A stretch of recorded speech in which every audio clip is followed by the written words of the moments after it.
ప్రభునందు ప్రియమైన దేవుని బిడ్డలారా, ఈ ఉదయకాల సమయంలో దేవుని అనుదిన వాగ్దాన ఈ పరిచర్య ద్వారా మరి ఒకసారి మిమ్మల్ని కలుసుకోవడానికి దేవుడు నాకు అనుగ్రహించిన ఈ గొప్ప ఈ భాగ్యాన్ని బట్టి మొదటిగా దేవాది దేవునికి ఎంతగానో కృతజ్ఞతాస్తుతులు చెల్లించినాను. మరి ముఖ్యంగా ఈ అనుదిన ఈ వాగ్దాన ఈ పరిచర్యను వీక్షిస్తున్న ఆత్మీయులకు మీ అందరికీ ప్రభువైన యేసుక్రీస్తు నామములో శుభాభివందనాలు నేను తెలియజేస్తూ ఉన్నానండి. దేవునికి స్తోత్రం. హల్లెలూయా, హల్లెలూయా.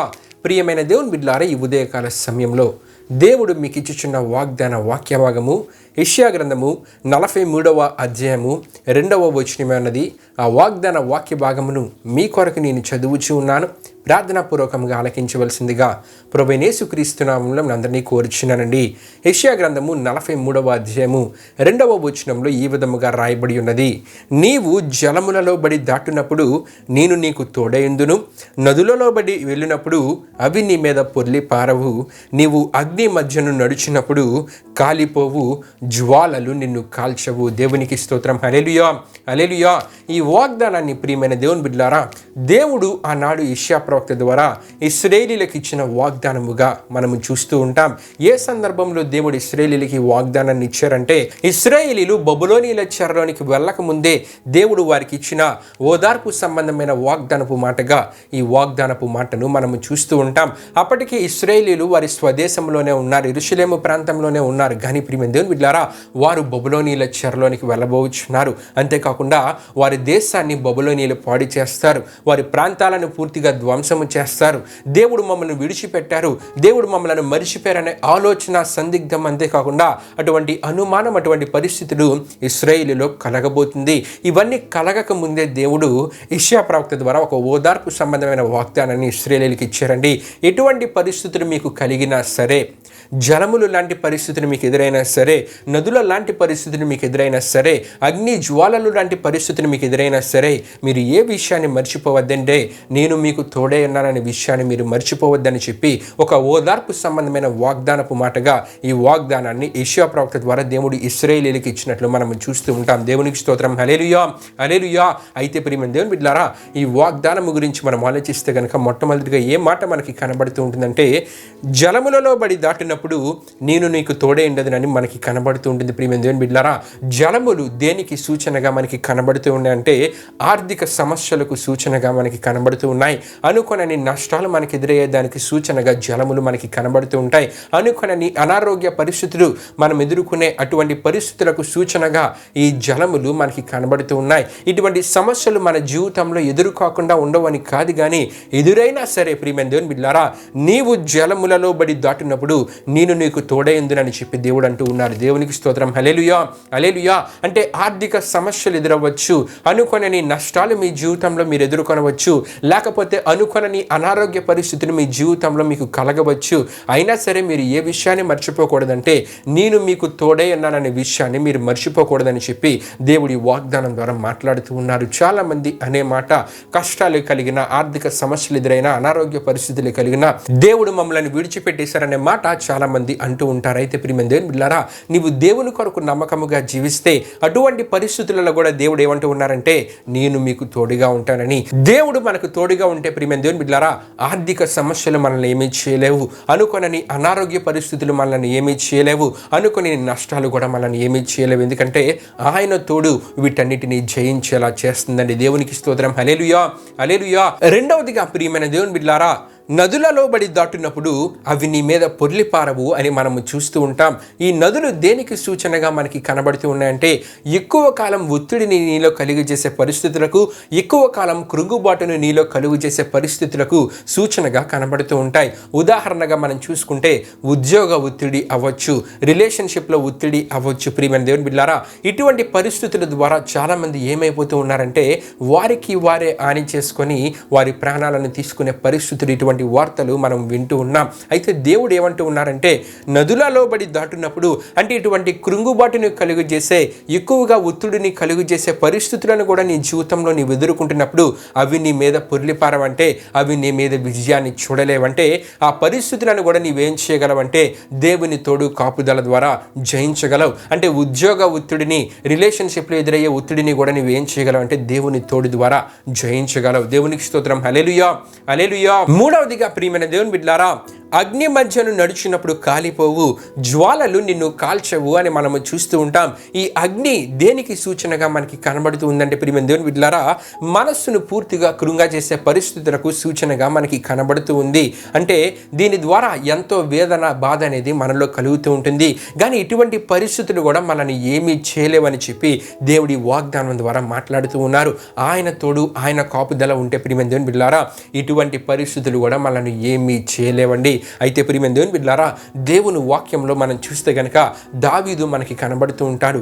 దావీదు జీవితంలో కూడా ఒకనొక సందర్భంలో ఈ జలములు, నదులు, అగ్ని జ్వాలలు లాంటి పరిస్థితులు ఎదురయ్యాయి. ఎప్పుడంటే దావీదుతో పాటు కొంతమంది జనులు సిక్లాగ్ అనే ప్రాంతంలో ఉన్నారు. అయితే 3 దినములు దావీదు కొంతమంది జనులు కలిసి ప్రియమైన దేవుని బిడ్డలారా వేరే ప్రాంతానికి వెళ్తారు. తిరిగి మరలా సిక్లాగునకు వచ్చేసరికి అమాలేకీయులు ఆ ప్రాంతానికి వచ్చి ఆ ప్రాంతాన్ని పూర్తిగా కాల్చివేసి, అంతేకాకుండా అక్కడ ఉన్న వారందరినీ, అంటే ప్రతి ఒక్కరిని, స్త్రీలను అందరినీ ఏమీ చేయకుండా, చంపకుండా వారందరినీ తీసుకొని వెళ్ళిపోతారండి. ఎప్పుడైతే దావీదు అతని జనులు ఈ పరిస్థితులన్నీ చూస్తారో, ఆ ప్రాంతము పూర్తిగా కాలిపోవడము, వారి జనులు ఎవరు అక్కడ లేకపోవడము, వారి కుటుంబాలలో ఉన్న స్త్రీలు ఎవరు అక్కడ లేకపోవడము చూచి వెంటనే వారిలో ఎక్కడా లేని బాధ ప్రియమైన దేవుని బిడ్డలారా, ఏడ్చుటకు శక్తి చాలకపోయిందంట వారికి. అంతగా ఏడ్చారంట జనులందరూ. చివరికి దావీదును చంపేద్దామనే ఆలోచన కూడా జనులలో కలిగిందంటే ప్రియమైన దేవుని బిడ్డలారా. అయితే ఆ సందర్భంలో దావీదు ఏం చేశాడంటే దేవునికి ప్రార్థన చేశాడు. ప్రియమైన దేవుని బిడ్డలారా, దావీదు పరిస్థితి మనం ఆలోచిస్తే గనక తన కుటుంబంలో ఉన్న స్త్రీలను కూడా అమాలేకీయులు తీసుకొని వెళ్ళిపోయారు. అంతేకాకుండా తనను నమ్మి వచ్చిన జనుల పరిస్థితి కూడా ఆ విధముగానే ఉంది. ఇదంతా ఒక ఒత్తిడిలా దావీదు మీద ఉంది, ఒక సమస్య దావీదు మీద ఉంది. మనస్సులో పూర్తిగా కృంగుబాటుని కలుగు చేసే పరిస్థితి దావీదుకి ఎదురైంది.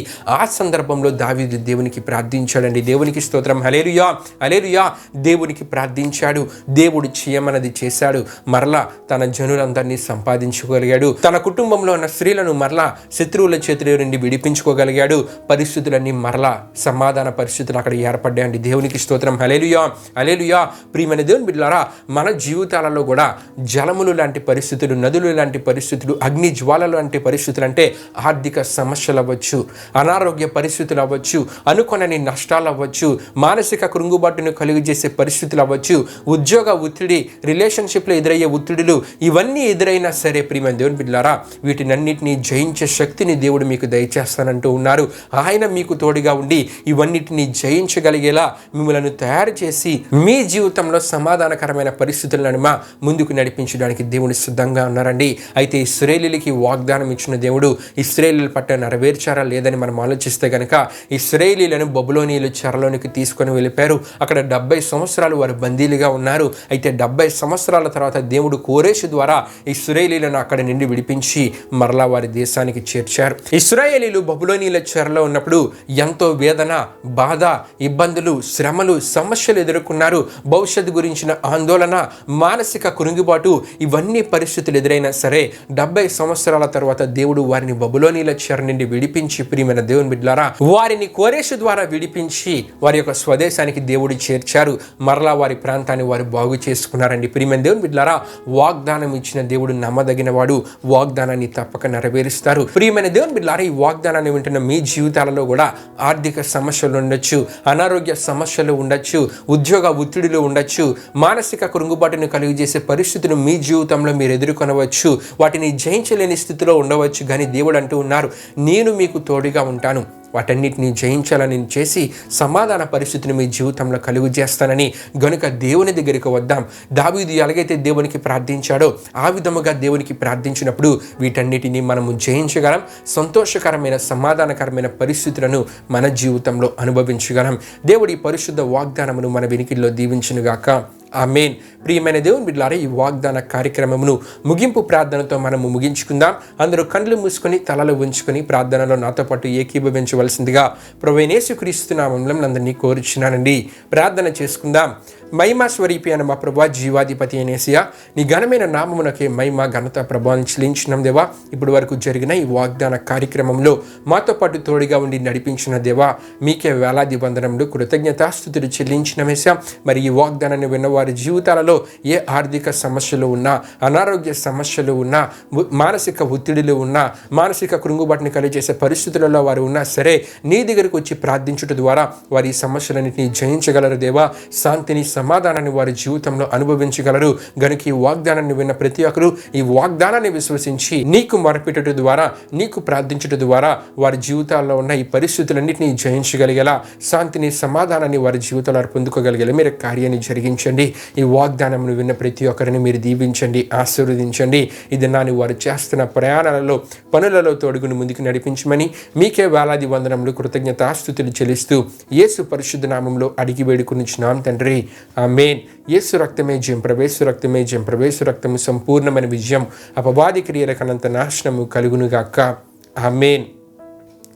ప్రభు మిమ్మును మీ కుటుంబములను దీవించునుగాక, ఆమేన్.